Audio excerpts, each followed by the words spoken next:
So Trump is threatening China with 100% tariff starting on November 1st, and China replies by lowering the exported rare earths. Then the financial market reacted and crashed on Friday after China's move to restrict exports of rare earth material that is needed by the US industry. Will the fight between US and China trigger the stock market crash? Especially we are in a critical situation right now with high interest rate, high unemployment rate, and also government shutdown. With all these situations, we don't need anything that's gonna mess up the market. Or is it just a small clash between US and China and the stock market's gonna go back to rally again? In this episode, I will explain what's gonna happen to the stock market in the upcoming days, and also I will give you a portfolio update about what is my current position and what I'm thinking to buy. Also, JPMorgan's Jamie Dimon is warning everyone about cracks in the consumer and the banking industry. I'll talk about that too. And also, Apple's former CEO says that Apple has finally its first real competitor in decades. We will talk about that too. But before I start, please give this video a like. It will help the channel more than what you think. It's gonna take only 1 second out of your time. So please like this video. Will the trade war between US and China be the trigger of the stock market crash? Well, let me give you my opinion. I think that there will be both short-term and long-term effects. For the short-term effect, well, I'm talking about weeks to 6 months maximum. There will be a volatility in the market, just like the one that we have seen already in the past few months. When Trump threatens China, the stock market will drop. And when Trump announces a deal or a meeting with China, you will see the stock market surge. This is the volatility that I'm talking about. And the most volatile ones, the most volatile companies usually is going to be tech or shipping companies. Also, we will see gold keep rising and hitting all the new all-times high, as it will be the safe haven for investors. Also, expect the market to drop more once we hit November 1st, because the tariff effective date will be November 1st.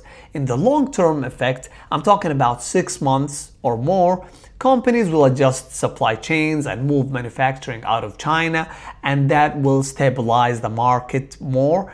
We can see some sectors benefit more from this, like for example energy companies and mining companies, because new factories will open in the US. By that time, companies will adjust and start making profits again, and stock market will continue to rise.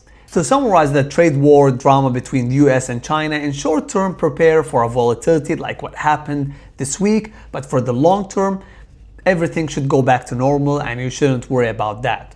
And the market will stabilize. So don't believe anyone who says that this trade war will crash the market and the 2025 crash is coming because of the trade war between the two countries. If the market's going to crash, it will be something else.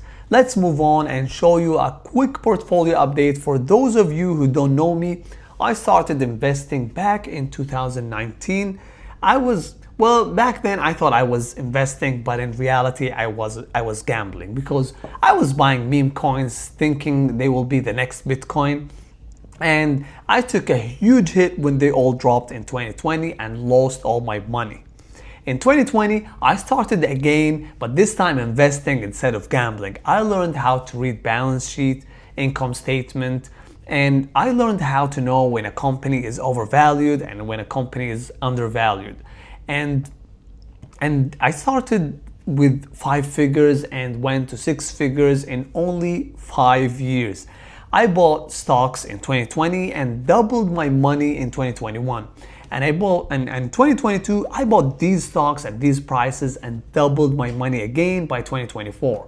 I called Netflix and Meta when they were down 70+%, and everyone thought that they are dead and competitors ate their lunch. Well, I was kind of believing because I know what I'm reading.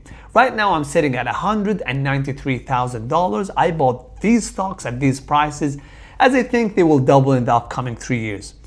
And hopefully, we will be close to $500,000. And the mission of this channel is to hit our first $1 million together, guys. And I think we can reach that together. So stay with me in this journey and subscribe. Why Jamie Dimon, the CEO of JPMorgan, one of the biggest banks, is warning everyone and saying expect to see more bankruptcies. Well, Jamie Dimon is warning everyone about private credit, which is private lending companies that work like banks and lend people money on or sometimes lend private companies.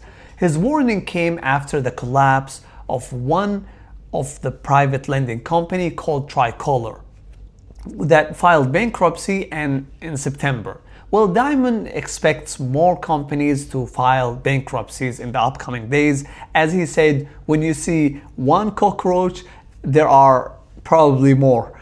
Well, this is a phrase that he used explaining you're going to see more banks falling, meaning there will be more companies to follow Tricolor and fall soon. If more private lending companies fell, that means that the market might take a hit as well.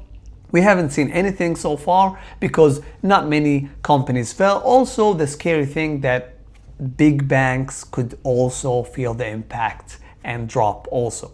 But what does Apple's former CEO means when he said that the company has finally its first real competitor in decades? Well, John Sculley, who is the former Apple CEO, claims that OpenAI is Apple's first competitor in decades. He said that Apple hasn't faced a competitor like this in a long time because he thinks that Apple is not keeping up with the pace in AI. He thinks that OpenAI is exceeding Apple in the AI race. He said that Apple needs to shift from apps era to agentic era. He said that in the future we will not rely on apps, but instead we will use agents that will do tasks for us. For example, for those of you who don't know what does agentic mean, it's a system that can think, plan, act on your behalf.